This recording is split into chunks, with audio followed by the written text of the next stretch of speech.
Welcome back. Let's talk about Lynnwood, Washington, because there's 38,000 people that live there, and it can be important to them, and it can be important to you as well. So thank you for joining me, and let's jump in. So if you're new to my channel, I like to cover the areas outside of the Seattle city limits because there's so much concentration on Seattle every day inside of the real estate market. And I want to give you an idea of what it looks like to live and work in one of these areas that you might not hear a lot about. So Lynnwood, Washington is located to the north of Seattle Space Needle by about 17 miles.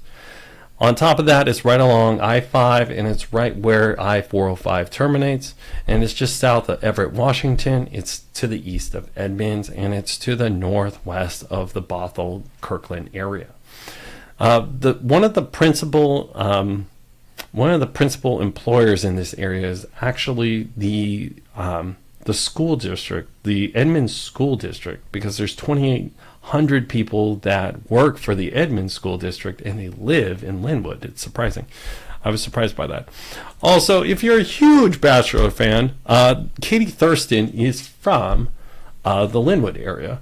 And Katie Thurston was a contestant on season 25 of The Bachelor and also the titular character of The Bachelorette for season 17. Just for a little bit of pop culture for you. And like I said, on the Lynnwood side, there's 38,000 people that live here. There's about 16,000 household units. And inside of the city of Lynnwood, the median household income is about $72,000. Like I said, this is an area where a lot of people work in different zones, but they live here. It's kind of interesting because not only do they work in the Everett Boeing plant, but they might also work in the Seattle or East Side Tech Zone. The bachelor degrees are higher. There's 30% of the people have bachelor degrees or higher. And like I said, the median household income is about 72. So now you have an idea of where the income and education is inside this zone. So if you came to me and you're like, hey, Victor, I want to know what the average home is available right now for purchase inside of the Lynnwood area, I say, hey, I got you, boo. I did the math last night. The average home inside of Lynnwood is $861,000.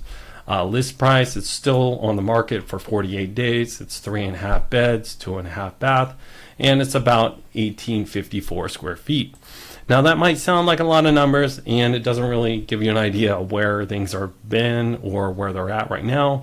So I'm going to get into the numbers for you for the last 5 years of data, and we're comparing Marches over the last 5 years. So March 2020 all the way through March 2024. So you have an idea of what the housing costs are inside this zone. Now, what is the average house inside of Lynnwood that sold in March for the last 5 years? Well, again, I did the math.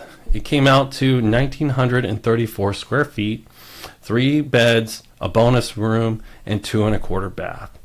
Think for a second, just that generic house, and just forget about a townhouse, condo, single family, and this is a generic house.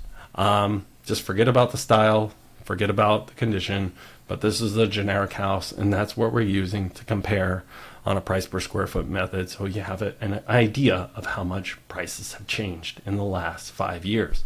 Because if you bought this house, this 1,934 square foot house that has 3 beds, a bonus room, and 2.25 bath, if you bought this at the beginning of COVID, March 2020, it would have cost you $555,000. Now, if you waited 1 year, it would have gone up $105,000, and it would have been valued at $660,000. Now, if you waited again, just one more year after that, it would have been valued at approximately $895,000. And that is a 61% increase inside of 1 year. So our housing costs went from 2020 at $550 to 2022 to $895. So that's $340,000 increase inside of 1 year, and that is close to a 55% increase inside of 1 year, like 2 years, like I said. So this is a huge issue with affordability, as well as, it priced out the people that actually live inside this area. Now in 2023, it went down to 763,000. And that is a decrease of about 15% inside of 1 year, but it's bounced back again this year, and it's 860,000 inside of this year. So that means in the past 5 years, it's increased $305,000, and then in comparison, from your 555,000, it's now worth 860,000. The issue that we're running into now, and this is something that's really important to remember, is not only is the volume of homes being sold slowing down, but it costs so much more to actually buy this house because the interest rates have gone up. Because right now, if you would buy this house, it would cost you roughly $5,400 a month. That's, again, this $860,000 house with $60,000 down in today's interest rates. It would cost you about $5,400 a month, and that's just your taxes and your insurance. Correction, that is just your principal and your interest. That does not include any kind of taxes, insurance, HOAs, or special assessments. So it's a huge cost. But if you turn around and you rent, it would cost you $3,400 to rent the exact same house.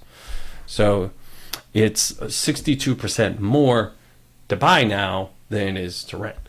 So one of the things that we're running into is, like I said, it's more affordable to rent now than it is to buy.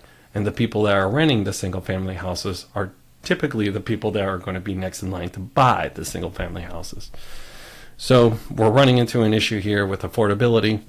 And not only that, like I said, the median household income inside this area is $72,000, and when we have pricing at an average of $860,000 for the average house being sold inside of this area, we are at 12 times median income to actually buy this, which is actually worse than Seattle. And I was surprised when I went into this that the unaffordability issue we're running into here is a big deal. Also, because people that buy usually need to sell. If you need to turn around and rent this out and cover your mortgage, you're going to have close to a loss. And that's one thing that we're running into with return to office, or people have life events and they need to move because they have a job loss or they just need to relocate. So I want to kind of get into why I do this. It's because I'm trying to cover a lot of different topics, and I want to cover this inside of Lynnwood. Because if you're thinking about buying here, or you're thinking about selling here, or you're thinking about moving here, you need to kind of have an idea of what you're getting into. And as a licensed real estate agent, I'd love to work with you. You can get a hold of me right here. This is my number. And, the main thing is I want you to have an idea of what you're actually getting into. Because, as a real estate agent, I only make the money when I actually help you buy or sell. But I want to educate you. Because, when you're better educated, you're going to be able to make a more informed decision and be able to actually, feel confident in your decision to move forward. As always, it was lovely working with you today, and I hope you have a fantastic day.